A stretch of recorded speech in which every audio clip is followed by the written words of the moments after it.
Janelle, what are you doing today? Ano yan, Janelle? Para saan yan, baby? Janelle, para saan yan, baby? Ko. Iba naman yan. Ang macho-macho mo, tapos ang more-moreno mo pa, Janelle. Para saan ba yung ginagawa mo? Para sa atin ba yan? Para sa bahay mo, para maganda. Tignan. Wow, thank you, Janelle. I love you. Kiss ba? Kiss ba? Kiss kasi, Janelle. Ayaw mo yung kiss. Uy. Kiss ba? Kiss ba? Kiss sa bumbungot.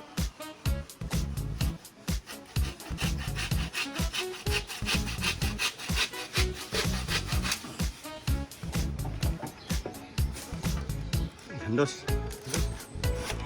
Bisa. Oh, okay. Up.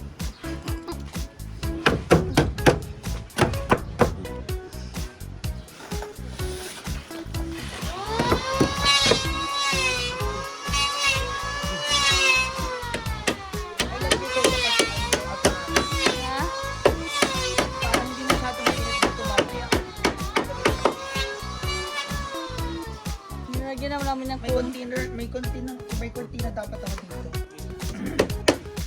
naiwan. So guys, mamaya na tayo ulit. So ayun na yung deck natin guys, of course. Ngayon, ang ginagawa nila Janelle po ay lalagyan siya ng framing. O yung amakan, oo tama. Amakan.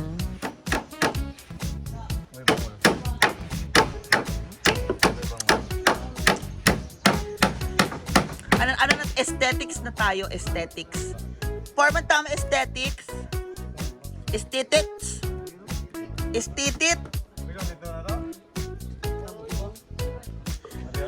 Format, paano natin apply yung sulignom dito? Pintura yung sulignom, paintbrush. Naaman ka paintbrush? Ato na magsulinyum karon? Ako ba? Ako, magsulinyum ako. Tara, Ami, magsulinyum tayo. Ay, mag-ano tayo mag gloves o mask. Gloves, mask, tapos yung nasa mata. Oo, magsulignom kami, guys.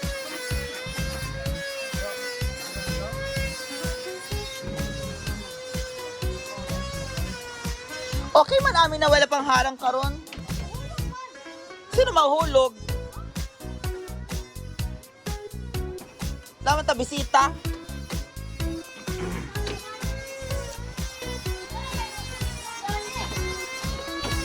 Guys, marami akong gagawin ngayon, guys. Kukumpletuhin ko po yung mga solar lights natin. Mag-install ako. Ito, hindi na arawan dito eh. Hindi maarawan ng solar, oh. Kung may paintbrush. Ako na mag-ano, kunin mo yung mga solar lights amin. Doon sa itaas.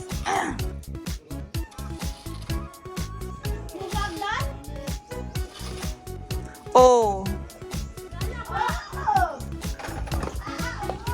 Oh, di ba? Ang sisipag ni Kuya Kimi at saka ni Kuya Bemjo. Guys, alam nyo kagabi, ang sipag ni John Ron kagabi, ang sipag niyang uminom.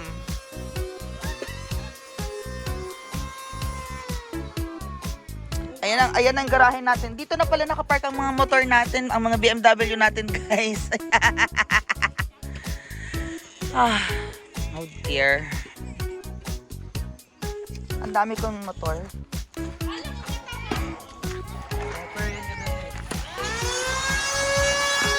Aesthetics na po tayo ngayon. Today is our Uy, gumagawa ka ng Mayon Volcano. So, today, sisementohin mo yung hagdanan? Hagdanan? So, si Kuya Kim po ang ng hagdanan. Pinakapogi at pinaka-ducks. Buwang! So, ay tama lang. Ito na yung ating coral. Hindi pa siya tapos. Thank you so much. Yeah, Foreman is doing something. He's so busy.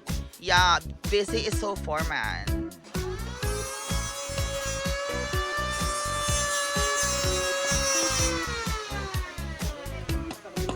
So Foreman yung planer natin, sira na talaga siya. Ano pumutok doon? Sa ilalim ng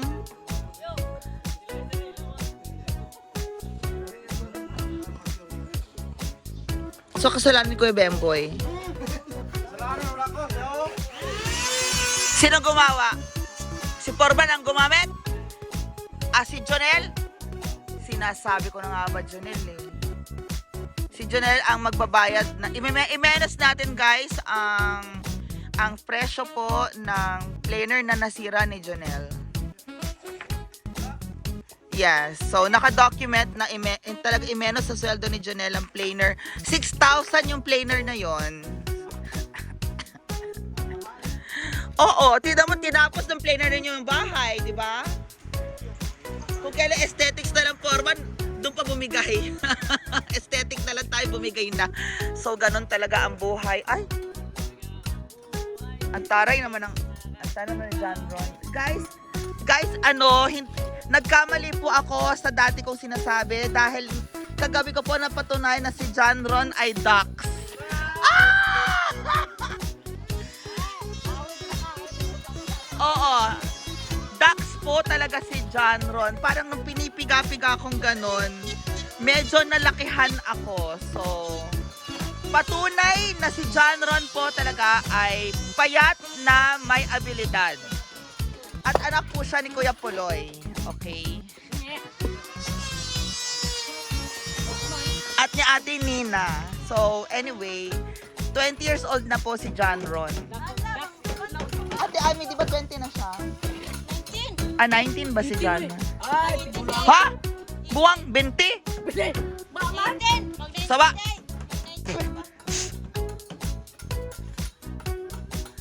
Daddy, anong masasabi mo na napatunayan kong kagabi na si John Ron ay medyo ducks? Kasi pinipiga-piga kong ganon, Daddy. Napiga. Ah! Ay, ginoo ko tama.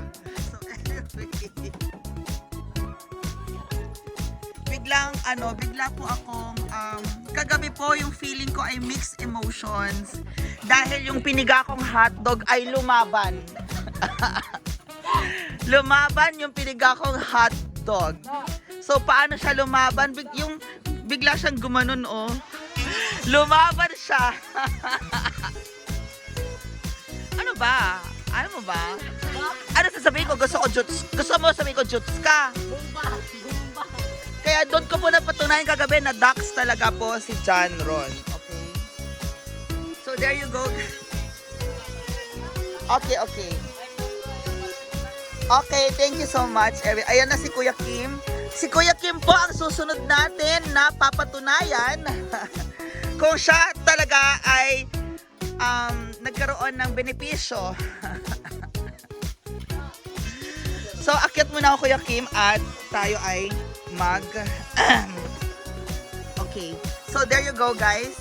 At si Jonel po guys ay alam nyo na. Jonel. Bye!